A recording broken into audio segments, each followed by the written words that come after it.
Hello students, आज हम fund flow statement से रिलेटेड नेक्स्ट क्वेश्चन करते हैं। The balance sheet of Amrit limited as on 31 March 2003 and 2004 are as under. यहाँ पर अमृत लिमिटेड का 31 मार्च 2003 और 2004 का आर्थिक चिट्ठा गिवन है में क्वेश्चन में। लायबिलिटी साइड में देखें तो यहाँ share capital, general reserve, profit and loss account, bank loan, creditor, provision for tax given है। अगर असेट साइड में देखें तो यहाँ पर building, plants, stock, debtors, cash in hand, cash at bank, goodwill given है। इसके साथ इसमें एडिशनल इंफॉर्मेशन भी है।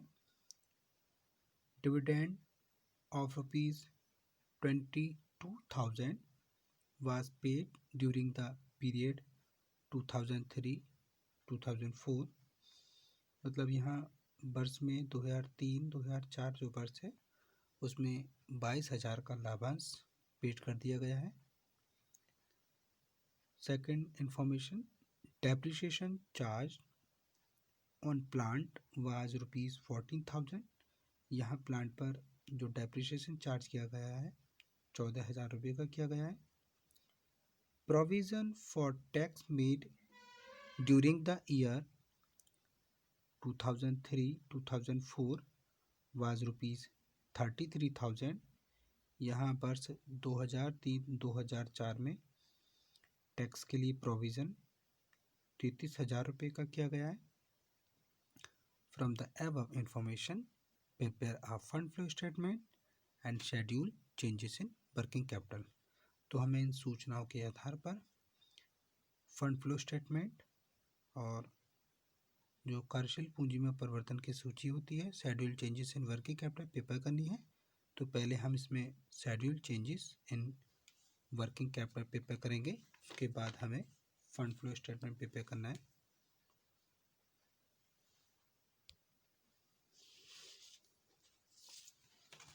देखिए फॉर्मेट है।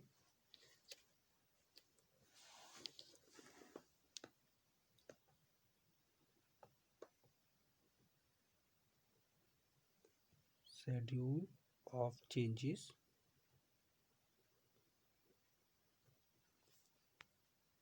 इन वर्किंग कैपिटल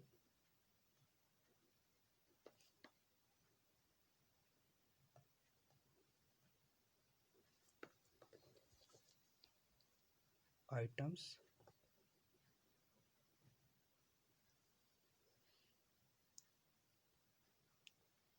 31 मार्च 2003 यहाँ रखेंगे। करंट ईयर 31 मार्च 2004।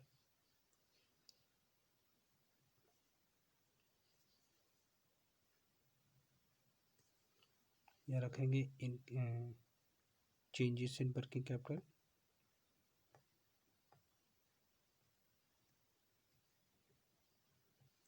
यहाँ इंक्रीज,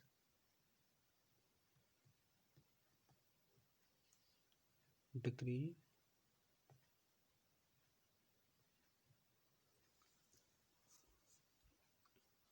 तो देखते हैं क्वेश्चन में। पहले हमें यहाँ नोट करके रखते हैं करंट असेट्स।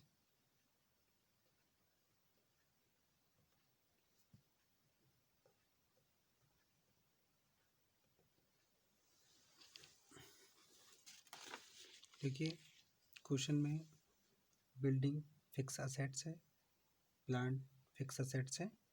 तो हम करंट असेट्स में स्टॉक लेंगे, डेप्टर लेंगे, कैश इन हैंड लेंगे, कैश एट बैंक लेंगे। तो पहले हम नोट करते हैं स्टॉक का अमाउंट। स्टॉक है इसमें प्रीवियस में 1 लाख और करंट में दिखा रहा है 74,000। तो यहाँ रखते हैं स्टॉक।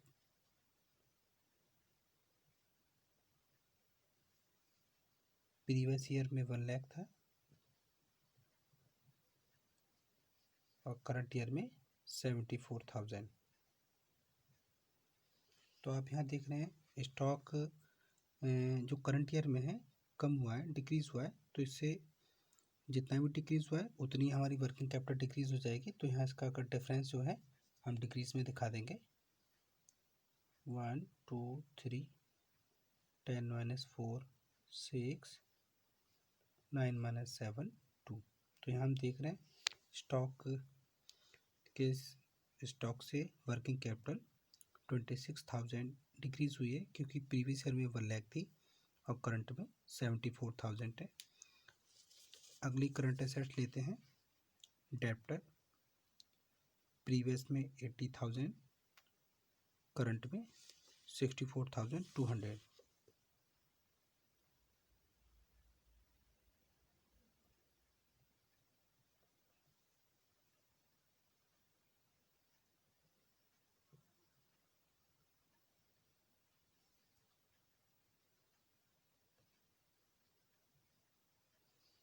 यहाँ हम कंपैरिजन कर रहे हैं। डेप्टर प्रीवियस में 80,000 के थे, करंट में 64,000 के हैं, तो यहाँ पे भी वर्किंग कैपिटल डिक्रीज हुई है।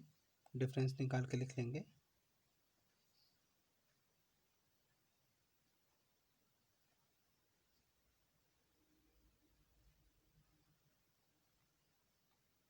यह आ जाती है 15,800। नेक्स्ट करंट एसेट्स लेंगे। कैश इन हैंड प्रीवियस में 500, करंट में 600।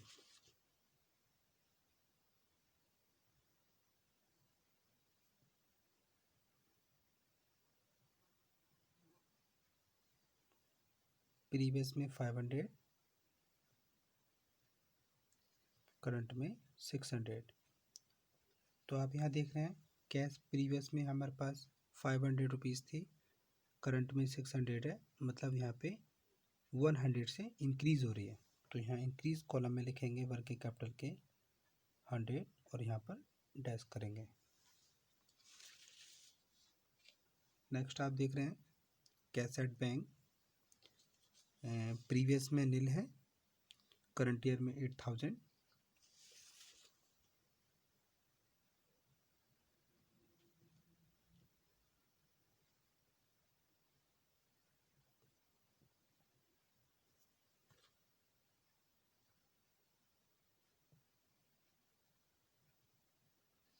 तो आप देख रहे हैं कैश एट बैंक मतलब बैंक में हमारे कैश प्रीवियस ईयर में कुछ नहीं थी, अब करंट में 8,000 है, तो हम कह सकते हैं कि वर्किंग कैपिटल हमारी 8,000 से इंक्रीज हुई है।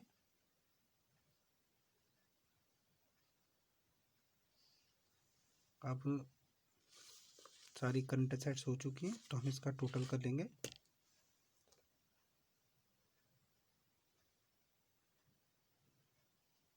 यहाँ लिख देते हैं करंट एसेट्स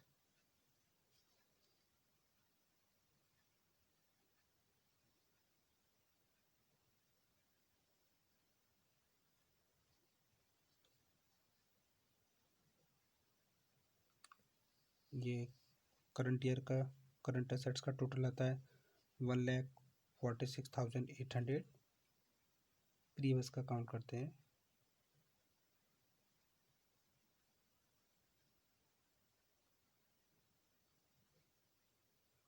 ये आता है 1,80,500। अब हम लिखेंगे करंट लायबिलिटीज।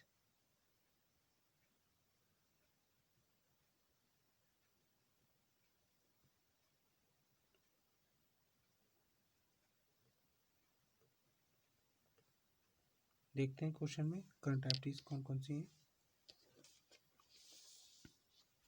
देखिए इसमें शेयर कैपिटल गिवन है, जनरल रिजर्व है, प्रॉफिट एंड लॉस है, बैंक का लोन है, क्रेडिटर है, प्रोविजन टैक्स है। तो यहाँ करंट लायबिलिटीज देखें तो एक हमें यहाँ पे क्रेडिटर लेना है और दूसरा प्रोविजन फॉर टैक्स लेना है। क्रेडिटर का अमाउंट देखते हैं। प्रीवियस में 1,50,000, करंट में 1,35,200। क्रेडिटर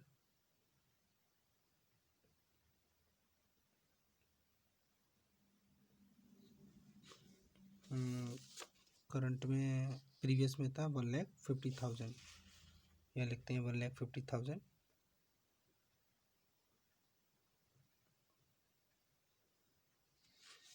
इसमें दे रखा है 1,35,200।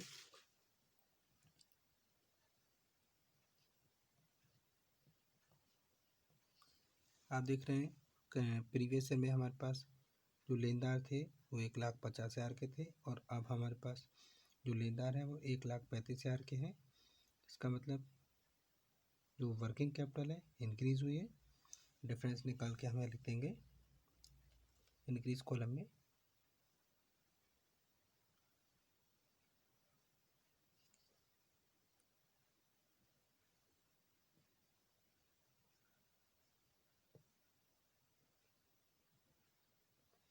तो ये आ जाती है 14,800। अब हमें लेना है इसमें प्रोविजन फॉर टैक्स, जो प्रीवियस में 30,000 और करंट में हम देखें 35,000।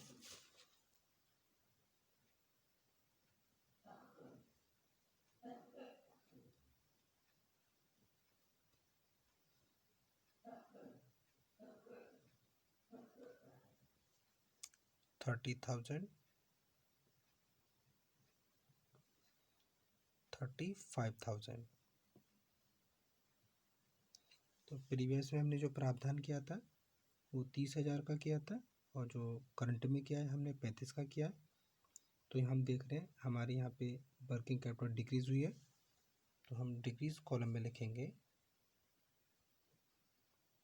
5,000।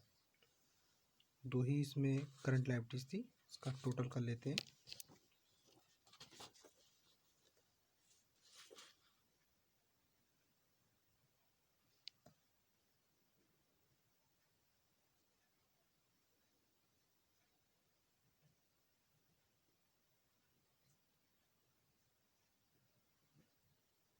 ये अमाउंट आता है 1,70,000। इसको करते हैं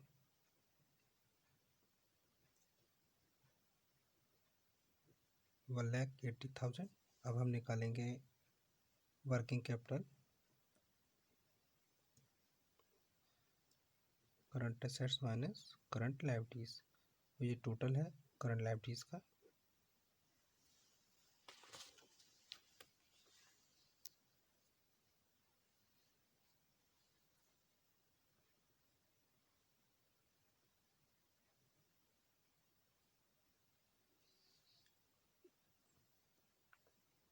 ये देखिए ये 1,46,800 है, और ये 1,70,200 है।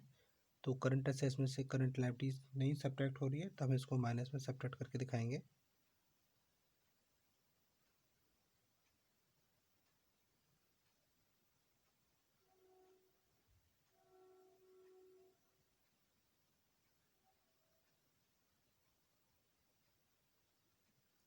तो ये आती है माइनस में 23,400। अब टोटल करेंगे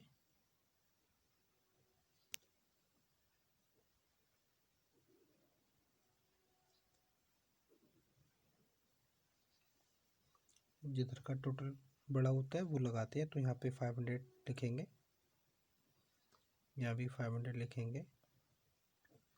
यहाँ भी देखते हैं ये है 26,000, 15,000, और यहाँ देखें 14,800। तो यहाँ हम देख रहे हैं टोटल इधर का बड़ा आएगा, इसको टोटल कर लेते हैं 0, 0, 8, 6, 4।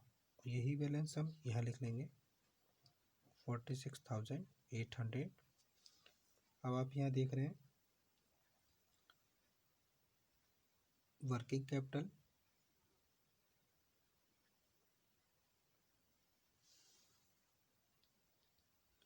बैलेंसिंग फिगर कर लेते हैं, क्योंकि ये माइनस में है तो ये और इसमें ऐड हो जाएगा। तो ये हो जाएगा 23,900। ये आ जाएगी हमारी डिक्रीज इन वर्किंग कैपिटल।